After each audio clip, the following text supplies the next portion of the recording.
Hello everyone, welcome back to my channel, or welcome if you're new here. I've decided that for my journal, for my dance class, I'm going to do a video. Because honestly, a lot of weird stuff happens in that class, and frankly, I love it. For our first journal entry, we were given this assignment to pay closer attention to what the teacher calls physical scripts, body language essentially, and things that are communicated through body language that can't necessarily be communicated through our voices. And I know that a lot of people don't pay attention to this, but I've actually been fascinated with this as well for quite a few years. I don't know if any of you have seen Lie to Me. I think I've rewatched it about 20 times. So yeah, I've been kind of obsessed with physical gestures and such. What she wanted us to do for your opening exercise this semester, I want you to begin observing physical scripts, both the subtle and not so subtle. Take note when you are moving in a way that appears planned and known, or when you are picking up gestures and physical cues that may be less obvious. Write these down. One or two will do. After you've written them down, I want you to suggest how these moments can be or could be incorporated into your choreographic process this semester. I kind of find it really funny because I have noticed a lot of things about people just by observing them. I'm more of a people watcher than a people person.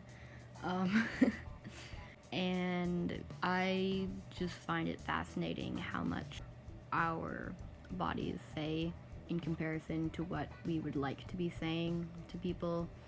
A lot of people put up barriers in order to not have their true feelings be exposed, but it's hard to cover up micro expressions and stuff like that. As much as you build walls, you can't really stop your body from doing natural responses to things. And because I care, probably too much, but because I care about people, I'm always very aware of these things, and if someone seems off, I will always know, even if they don't say it.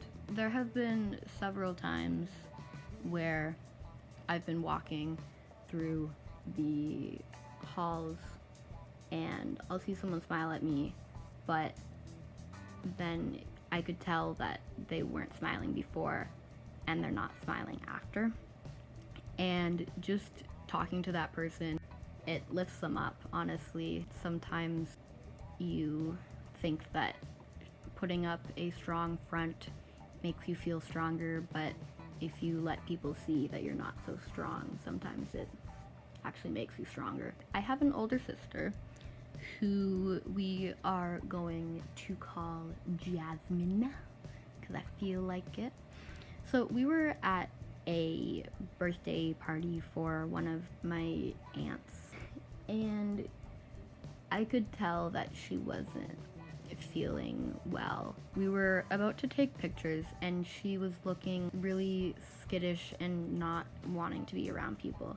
And I took note of this and tried to find a way to get her away from other people. But then my parents wanted to have a family picture. And so she was kind of forced into it and got really uncomfortable and then ended up crying.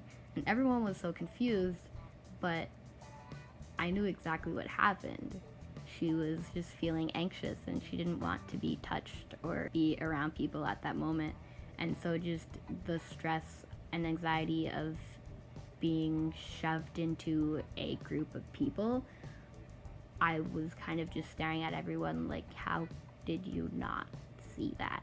But yeah, it kind of fascinates me how people don't see these subtle cues or not so subtle cues. I really make a point to, when I'm getting to know someone, I don't just listen to what they're saying, I look at how they act. Because oftentimes, like when people leave us and people say, well, I didn't know, they never told me. Of course they're not going to tell you. It's how they act around you and the way that they change that allows you to know what's going on in their head. I am a firm believer that no one really knows what's going on in their head. I have had so many arguments with myself, just trying to rationalize my thoughts. And it's kind of crazy, the things that I argue with myself with. And part of me believes, the part that's saying, yeah, that's good, but then the other part of me is like, but that doesn't make any sense. So Jasmine was crying and ran out of the room, and everyone was confused, and people were chasing after her to try to support her. And again, I'm just sitting there like, she's upset because she's around people. But yeah, it's really important to pay attention to these things. People don't generally speak their mind, and it's really hard to tell how someone's feeling just by the things that they say. It would be so much easier if everyone felt that they could speak their mind and felt comfortable enough to talk to people. But unfortunately, that's not the world that we live in. And I think that the more that we pay attention to these micro expressions and subtle cues and stuff that people express either intentionally or not intentionally, I think it will allow for us as people to feel more comfortable sharing, because we already know what's going on. So the second part of this assignment was, how can I use my knowledge of physical scripts to create a deeper connection with my audience during performance? I think that the big thing with this is facial expressions. If you're dancing to a sad song and everything's like flowy and sad, or sharp and sad, and then you have a smile on your face, there's no way that you can have a good connection with the audience, because like, you clearly don't feel what the song is trying to make you feel. I think that, yeah, that's just it.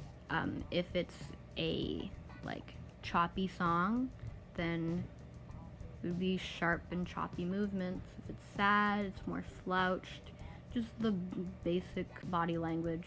I think we naturally put into songs, honestly, when we're dancing, whether we know it or not. I think that we always do that anyway, because we all have emotions and we all can see kind of what the feel of the song is supposed to be, and so we want to convey that for the audience to have a better understanding of it.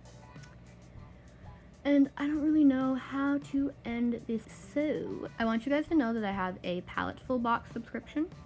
So once a month, I'm going to be having a Paletful box unboxing. And yeah, so that'll probably be next week. I'm looking forward to that. Have a good weekend.